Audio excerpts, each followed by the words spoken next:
ವಿದ್ಯಾರ್ಥಿಗಳು ಶೇಕಡಾದಾಗ ಎಷ್ಟು ನಮೂನಿ ಗಣಿತ ಬರ್ತಿರ್ತಾವ ಲಕ್ಷ ಕೊಟ್ಟು ನೋಡ್ರಿ. ವಿಚಾರ ಮಾಡಿದ್ರೆ ಯಾವ ಗಣಿತನೂ ಬರಿಲ್ಲ. ತಿಳ್ಕೋಬೇಕು, ಚೆಂದಾಗಿ ಮಾಡ್ರಿ. ಈಗ ಸದ್ಯ ನೋಡ್ರಿ, ಇದು ಏನದ ಅಂದ್ರೆ ಒಂದು ಹಂಚಿನ ಕಾರ್ಖಾನೆ ಮಾಡಿಸಿಕೊಟ್ಟ ಪ್ರತಿ 1,000 ಹಂಚುಗಳಿಗೆ 10 ರೂನಂತೆ ಕಮಿಷನ್ ಕೊಡುವುದು. ಒಬ್ಬ ಏಜೆಂಟನ್ನು 125 ರೂಪಾಯಿ ಕಮಿಷನ್ ಪಡೆದರೆ ಅವನು ಮಾಡಿಸಿಕೊಟ್ಟ ಹಂಚುಗಳ ಸಂಖ್ಯೆ ಎಷ್ಟು? ಒಂದು ಲೆಕ್ಕನ ತಿಳಿಸ್ಯಾರಾಗ ನೀವು ಎರಡನೇ ಲೆಕ್ಕ ನೀವು ಮಾಡಬೇಕಾಗ್ತದ. ಟೀಚರ್ ಕೂತು ನೋಡ್ತಿರ್ತಾರ, ನಾವು ನೋಡ್ತಿರ್ತೀವಿ, ಪಾಲಕರು ನೋಡ್ತಿರ್ತಾರ.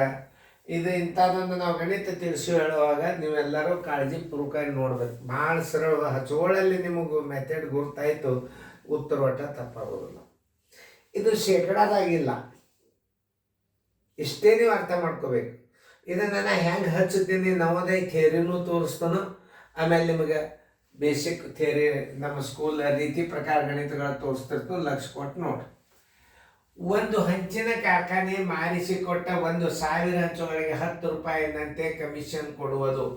10 ರೂಪಾಯಿ ಸರ್ ಕಮಿಷನ್ ತೊಗೊಂಡ ಅಂದ್ರೆ 10 ರೂಪಾಯಿ ಕಮಿಷನ್ನಕ್ಕೆ ಬರೋಬ್ಬರಿ 10 ರೂಪಾಯಿ ಕಮಿಷನ್ನಕ್ಕೆ ಎಷ್ಟು ಹಂಚು ಮಾಡ್ತಾನವ? 1,000 ಹಂಚುಗಳು ಮಾರ್ತಾನ.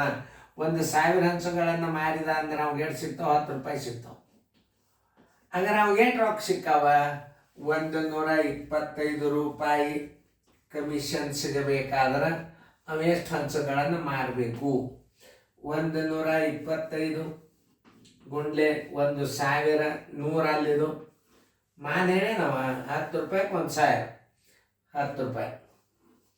1 0 ತೆಗೆದು ಬಿಡ್ರಿ, ಬರೋಬ್ಬರ 125 ಇಡ್ರಿ.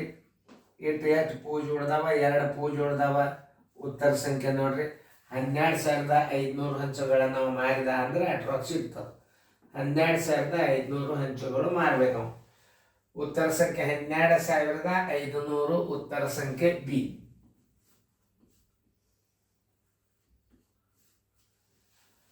ನವೋದಯ ಥಿಯರಿ ಒಳಗೆ ಹೆಂಗ ನೋಡ್ರಿ, 10 ರೂಪಾಯಿಗೆ ಅವ ಎಷ್ಟು ಮಾರಬೇಕಾಗಿರ್ತದ? 1,000 ರೂಪಾಯಿ. 1,000 ಹಂಚು ಮಾರಬೇಕಾಗಿರ್ತದೆ. ಎಷ್ಟು ರೊಕ್ಕ ಸಿಕ್ಕಾವಾಗ? 125 ಸಿಕ್ಕಾವ. 10 ರೂಪಾಯಿಗೆ 1,000 ಮಾರ್ತಾನ. 125ಕ್ಕೆ ಎಷ್ಟು ಮಾರ್ತಾನ? 1 0 ತೆಗೆದು ಬಿಡ್ರಿ ನೋಡ್ರಿ, 12,500 ಬರ್ತದಿಲ್ಲ ನೋಡ್ರಿ. ಎಂಟಿ ಥಿಯರಿ ಹಂಗದ. ಇಷ್ಟೇ. ನೀವು ನಾಳೆ ಪೇಪರ್ ಬಿಡ್ಸಾಗ ನೀವು ಇದೇ ಮೆಥಡನ್ನೇ ಯೂಸ್ ಮಾಡಬೇಕು. ಇದು ತಿಳ್ಕೊರಿ. ಇದನ್ನು ನಾ ಯಾಕೆ ಹೇಳ್ತಾನಂದ್ರೆ ಇಷ್ಟೆಲ್ಲ ರೀತಿ ಮಾಡ್ಕೋತ ನೀವು ಕಲಿಬೇಕು. ಕಲಿಯಾಗ ಇದೇ ರೀತಿ ಮಾಡ್ಬೇಕು. ಹಚ್ಚಾಗ ಹೆಂಗೆ ಹಚ್ಬೇಕು? 10 ರೂಪಾಯಿಗೆ 1,000 ಮಾರ್ತಾನ. 125ಕ್ಕೆ ಎಷ್ಟು ಮಾರ್ತಾನ? ಇದು ನೋಡಿ, 12,500. ಅದೇ ರೀತಿ ಒಳಗೆ ನೀವು ಮಾಡ್ಬೋದು. ಯಾಕಂದ್ರೆ ಗಣಿತಗಳನ್ನ ರೀತಿ ಪ್ರಕಾರ ಕಲ್ತರಿ ಅಂತಾರೆ ಮುಂದೆ ನಿಮಗೆ ಹಾಡ ಬೈಪಾಟ್ ಮಾಡಿದ್ರೆ ಬೇಕಾದ್ರೆ ಆಗದಾಗ ಹಾಡ್ಬೋದು ನೀವು. ಮೊದಲು ಹಾಡು ಬೈಪಾಟ್ ಆಗ್ಬೇಕು ಅಂದ್ರೆ ಥಿಯರಿ ಬೈಪಾಟ್ ಆಗ್ಬೇಕು. ನೀವು ಟ್ರಿಕ್ಸ್ಗಳನ್ನು ಈಸಿಯಾಗಿ ಕಂಡುಹಿಡಿತೀರಿ. ಎಲ್ಲರೂ ನೋಡ್ರಿ. ಈಗ ಈ ಗಣಿತ ನಾನು ನಿಮಗೆ ಮಾಡಿ ತೋರಿಸಿನು. ಮುಂದಿನ ಗಣಿತ ಮಾಡಿ ತೋರಿಸ್ಬೇಕು ನಿಮ್ಮ ಸರ್ಗಳಿಗೆ ಅಥವಾ ನಿಮ್ಮ ಪೇರೆಂಟ್ಸ್ಗಳಿಗೆ ಮಾಡಿ ತೋರಿಸ್ರಿ. ಟೈಮ್ ಕೊಟ್ಟದ. ನಾ ದೂರ ಸರದಾಗ ಏನು ಮಾಡಬೇಕು? ನೀವು ಇದನ್ನು 59ನೇ ಲೆಕ್ಕ ಬಿಡಿಸ್ಕೋಬೇಕು. ಬಿಡಿಸೋಣ ಆ ಮಾದರಿಯನ್ನು ಬಿಡಿಸ್ಬೇಕು. ಗಣಿತ ಪ್ರತಿಯೊಂದು ಗಣಿತಗಳನ್ನು ನೋಟ್ಬುಕ್ನಾಗ ಬಿಡಿಸ್ರಿ. ನೀವು ನೋಡ್ರಿ, ನವೋದಯ ಚಾಲೆಂಜ್ ಮುಂದೆ ಇಟ್ಕೊಂಡು ಕೂತಾರೆ ಅಂದ್ರೆ ನಿಮ್ಮ ಗಣಿತಗಳು ಭಾಳ ಸರಳ ತಿಳಿತಾವೆ. ಮಾಸ್ಟರ್ ಗೈಡನು ಅವ, ನವೋದಯ ಚಾಲೆಂಜ್ ಅವ, ಆಮೇಲೆ ನಿಮಗೆ ಸೀರಿಯಲ್ ಗಣಿತಗಳು ಬರ್ತಾವ. ಈಗ ಅಭ್ಯಾಸ ಬಿರಿ ಇರ್ತದೆ. ಆಮೇಲೆ ಈಗ ಅನುಕ ನಂಬರ್ ಎಷ್ಟದ? 11 ಅದ. ಒಂದು ಉದಾಹರಣೆ ಹೇಳ್ತಾನೆ. ಅನುಕ ನಂಬರ್ 11 ಅನ್ನೋದು. ಈಗ 10 ಇದಕ್ಕಿಂತಲೂ ಸರಳ ಬರ್ತಾವೆ. ನಿಮಗೆ 1 2 ಅನುಕರ ನಂಬರ್ ಬೇಸಿಕ್ಕೇ ಇರ್ತಾವೆ. ಮುಂದೆ 11 12 13 14 15 16 ಹಿಂಗೆ ಅನುಕರ ನಂಬರ್ಗಳು ಮುಂದೆ ಹೆಂಗೆ ಹೋಗ್ತಾವಲ್ಲ ಹಾಗೆ ನಿಮಗೆ ಸರಳ ಬರ್ತಾವೆ. ಲಾಸ್ಟಕ್ಕೆ ಅಕ್ಷರದಲ್ಲಿ ಬರೆಯಿರಿ. ಆಮೇಲೆ ರಸ ಲೆಕ್ಕಗಳು, ಆಮೇಲೆ ಭಿನ್ನ ರಾಶಿ ಲೆಕ್ಕಗಳು, ಕೂಡಿಸೋದು ಕಳಿದು, ದಶಮಾಂಶ ಗುಣಾಕಾರ ಭಾಗಾಕಾರ, ಆಮೇಲೆ ದಶಮಾಂಶ ಭಾಗಾಕಾರ ಹೆಂಗೆ ಮಾಡಬೇಕು, ದಶಮಾಂಶ ಭಿನ್ನ ರಾಶಿಗಳನ್ನು ನೀವು ಭಿನ್ನ ರಾಶಿಗೆ ಹೆಂಗೆ ಪರಿವರ್ತಿಸಬೇಕು. ಆಲ್ರೆಡಿ ನಿಮಗೆ 401ರಿಂದ ನೀವು ಎಸ್ ಎಲ್ ನಂಬರ್ 401ರಿಂದ ಅಥವಾ 470ರಿಂದ ನೋಡಿಬಿಡ್ರಿ. ನಿಮ್ಮ CBSE ಸೀರಿಯಲ್ ಅಂತ ಬರ್ತದೆ. ಎಲ್ಲ ಗಣಿತಗಳು ಅದರ ನಿಮಗೆ ಯೂಟ್ಯೂಬ್ ಡೈರೆಕ್ಟೇ ಚಾನಲ್ ನಿಮಗೆ ನಾವು ವಾಟ್ಸಪ್ದಾಗ ಯಾಕೆ ಕೊಟ್ಟಿವಿ ಅಂತಂದ್ರೆ ನೀವು 470ರಿಂದ ಇವತ್ತು ನಾಳೆ ನಾನು ನಿಮಗೆ ಸ್ಟೇಟಸ್ಗೆ ಹಾಕ್ತಾನೆ ಎಷ್ಟರಿಂದ ನಿಮಗೆ ಬೇಸಿಕ್ ಅಭ್ಯಾಸ ಅದ ಅನ್ನೋದು ಹಾಕಿರ್ತಾನೋ ಲಕ್ಷ ಕೊಟ್ಟು ನೋಡ್ಕೊಳ್ಳಿ. ಒಂದು ಹಂಚಿನ ಕಾರ್ಖಾನೆ ಮಾಡಿಸಿಕೊಟ್ಟ ಪ್ರತಿ 500 ಹಂಚುಗಳಿಗೆ 8 ರೂಪಾಯಿನಂತೆ ಕಮಿಷನ್ ಕೊಡುವುದು. ಒಬ್ಬ ಏಜೆಂಟನ್ನು 480 ರೂಪಾಯಿ ಕಮಿಷನ್ ಪಡೆದರೆ ಅವನು ಮಾಡಿಸಿಕೊಟ್ಟ ಹಂಚುಗಳ ಸಂಖ್ಯೆ ಎಷ್ಟು? ಇನ್ನು 8 ರೂಪಾಯಿ ಕಮಿಷನ್ನಕ್ಕೆ 8 ರೂಪಾಯಿ ಕಮಿಷನ್ನಕ್ಕೆ 8 ರೂಪಾಯಿ ಕಮಿಷನ್ನಕ್ಕೆ ಎಷ್ಟು ಮಾಡಿದವ? 500 ಹಂಚುಗಳನ್ನು ಮಾರಿದ. ಎಷ್ಟು ಮಾಡಿದವ? ಕಮಿಷನ್ ಹಂಚುಗಳನ್ನು ಮಾರಿಸಿದ. ಎಷ್ಟು? 8 ರೂಪಾಯಿ ಕಮಿಷನ್ ಸಿಗ್ಬೇಕಾದ್ರೆ 500 ಹಂಚು ಮಾರಿಸ್ತಾನ.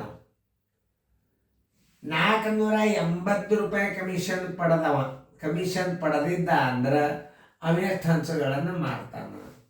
480 ಗುಂಡ್ಲೆ 500 ಸರ್ವಸ್ ಬಾಗಲೇ 8.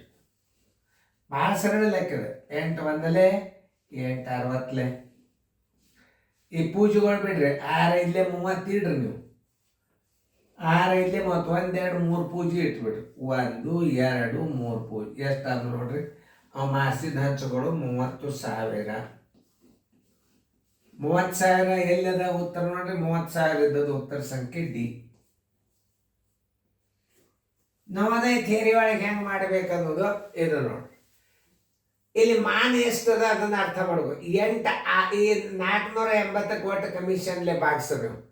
8 60 ಗುಂಡ್ಲೆ 500 ಮಾಡಿಬಿಡ್ರಿ, ಉತ್ತರ ಬಂದ್ಬಿಡ್ತು. ಇಲ್ಲೊಂದು ನೋಡಿ. ಈಗ 10 ಅದ.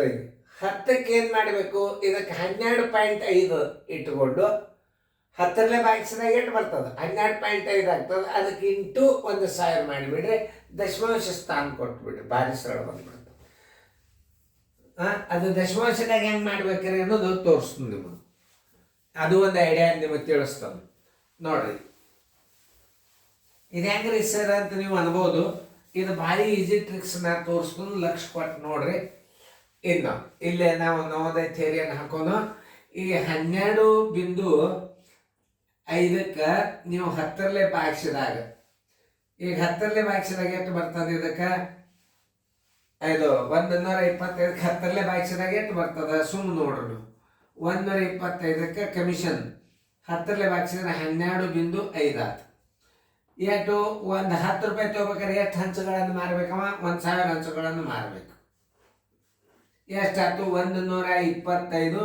ಆಮೇಲೆ 3 0 ಕೊಟ್ರಿ, 1 ದಶಮಾಂಶ ಸ್ಥಾನಕ್ಕೆ ನೀವು ತೆಗೆದು ಬಿಡ್ಬೇಕಾದ್ರೆ ಅಂದ್ರೆ 1 2 5 0 0 ಬಂದದಿಲ್ಲ ನೋಡ್ರಿ.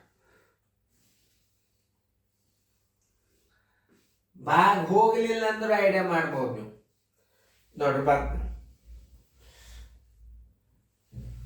ಭಾಳ ಸರಳ. ದಶಮಾಂಶ ಬಂದ್ರೂ ಏನು ಪರವಾಗಿಲ್ಲ. ಅಲ್ಲಿ 100 ಸ್ಥಾನ ಇರ್ತಾವ. ದಶಮಾಂಶ ನೋಡ್ರಿ. 10 ರೂಪಾಯಿಗೆ 1,000 ಮಾರ್ತಾನೆ. 125 ಕೆಡ್ ಸಿಗ್ತದೆ. ಇದನ್ನು ನೀವು ಭಾಗಿಸಿದಾಗ 12.5 ಬಂತು. 10 ರೂಪಾಯಿಗೆ 1,000 ಗುಣಾಕಾರ ಮಾಡ್ರಿ ಅಂದ್ರೆ 125 ಮುಂದೆ 3 0 ಬಂದು ಈ ದಶಮಾಂಶಕ್ಕೆ 1 0 ಕೊಟ್ಟು ಬಿಡ್ರಿ. 12,500 ಆಗ್ತಿಲ್ಲ ನೋಡ್ರಿ. ಸರಳ. ನೀವು ಈ ಗಣಿತಗಳನ್ನು ಯೂಟ್ಯೂಬ್ದೊಳಗೆ ನೀವು TV ಚಾನಲ್ದೊಳಗೆ ಜೋಶಿ ಕೋಚಿಂಗ್ ಕ್ಲಾಸ್ ಅಂತ ತಿಳ್ಕೊಂಡು ನೀವು ಯೂಟ್ಯೂಬ್ದಾಗ ಸುಮ್ಮ ಗಣಿತಗಳು ನೋಡ್ರಿ. ನೀವು ಮಾಡೋದೇ ಬೇಡ. ಭಾರಿ ತಿಳಿಲಿಕ್ಕೆ ಚಾಲು ಆಗ್ತಾವೆ. ಬಾಯಲ್ಲೇ ಉತ್ತರ ಹೇಳ್ತೀರಿ ನೀವು. ಇದ್ರದ್ದು ಇಂಟ್ರೆಸ್ಟ್ ತಗೋಬೇಕು ಮೊದಲು ನಿಮಗೆ. ಈ ಅಭ್ಯಾಸನ ಉಪಯೋಗ ಮಾಡಬೇಕು. ಈಗ ನೀವು ಮನೆಯೊಳಗೆ ವಿದ್ಯಾರ್ಥಿಗಳು ನೀವು ಶಣ್ಯರಾಗಿ ನಾನು ನೌಕರಿ ಮಾಡಬೇಕಾಗಿತ್ತು ಅಂತಂದ್ರೆ ನೀವು ಇಂಥ ಗಣಿತಗಳು ನೀವು ಸ್ವಂತ ಯಾರು ಹೇಳಾರ್ದು ನೀವೇ ತೆಗೆದು ನೋಡ್ಬೋದು. ಯೂಟ್ಯೂಬ್ದಾಗ ನೋಡ್ರಿ, ಮೊಬೈಲ್ದಾಗ ನೋಡ್ರಿ, ಲ್ಯಾಪ್ಟಾಪ್ದಾಗ ನೋಡ್ರಿ. ಚೆನ್ನಾಗಿ ನೋಡ್ಕೊಂಡು ತಿಳ್ಕೊಂಡ್ರಿ ಅಂದ್ರೆ ಈ ಗಣಿತಗಳನ್ನು ಭಾಳ ಸರಳಾಗಿ ಮಾಡ್ಬೋದು. 100 ಕಮಿಷನ್ಗೆ 1,000 ಹಂಚುಗಳು ಮಾರ್ತಾನವ. 125 ಕೆಟ್ಟು ಮಾರ್ತಾನ ನೋಡ್ರಿ. ಇಲ್ಲಿ ನಾ 0 ತೆಗೆದನು ನೋಡ್ರಿ. ಎಷ್ಟು ಸರಳ ಉತ್ತರ. ಆಮೇಲೆ 8 ರೂಪಾಯಿ ಕಮಿಷನ್ ಸಿಗಬೇಕಾದ್ರೆ 500 ಮಾರ್ತಾನ, 1000 ಅಲ್ಲ. 500 ಮಾರಿಸಿದಂದ್ರೆ ನಮ್ಗೆ 8 ರೂಪಾಯಿ ಸಿಗ್ತಾವೆ. 8 ರೂಪಾಯಿಗೆ 500 ಮಾರ್ತಾನ. 480ಕ್ಕೆ ಎಷ್ಟು ಮಾರ್ತಾನ? 30,000 ಮಾರ್ತಾನ. ಸರಳ ಲೆಕ್ಕ. ಅತಿ ಸರಳವಾದಂಥ ನ್ಯಾಚುರಲ್ ಕೋಚಿಂಗ್ ಕ್ಲಾಸ್ ನಿಮ್ಮ ಮನೆಯಲ್ಲಿ. ಯಾವಾಗ ಬೇಕಾದ್ರೆ ನೀವು ಹೋಮ್ವರ್ಕ್ ಅಂತ ಮಾಡ್ಬೋದು, ದಿನಾಲು ಇದನ್ನು ಅಭ್ಯಾಸ ಮಾಡ್ಬೋದು. ಇಂಗ್ಲೀಷ್ನಾಗ ಟ್ರಾನ್ಸ್ಲೇಟ್ ಮಾಡೋ ರಗಡ ಮನುಷ್ಯ ಇರ್ತಾರೆ. ನಾವು ಇಂಗ್ಲೀಷ್ ಮೀಡಿಯಮ್ದಂದು ಕನ್ನಡ ಮೀಡಿಯಮ್ ಕೇಳ್ಬೋದು, ಆದರೆ ಪ್ರೊನೌನ್ಸಿಯೇಷನ್ ತಪ್ಪಬಾರ್ದು. ಡಿಸ್ಕಸ್ ಮಾಡ್ಬೇಕು, ಇಂಗ್ಲೀಷ್ ಟು ಇಂಗ್ಲೀಷ್ ಮಾಡಬೇಕಾಗ್ತದೆ. ನಾವು ಶುದ್ಧ ಕನ್ನಡ ಮೀಡಿಯಮ್ದಾಗ ಮಾಡಿರ್ತೀವಿ, ನೀವು ಶಾಣ್ಯಾರು ಕಲಿತು ಇಂಗ್ಲೀಷ್ ಮೀಡಿಯಮ್ದಾಗ ಹೇಳ್ರಿ, ಇದ್ರ ಉಪಯೋಗ ತಗೋರಿ. ಸಬ್ಸ್ಕ್ರೈಬ್ ಆಗಿರಿ. ಮುಂದೆ ಮೇನ್ ಸಬ್ಸ್ಕ್ರೈಬ್ ಆಗೋದು, ನೀವು ಶೇರ್ ಮಾಡೋದು, ಪ್ರತಿಯೊಬ್ಬರಿಗೂ ಗಣಿತಗಳನ್ನು ಕಳಿಸ್ರಿ.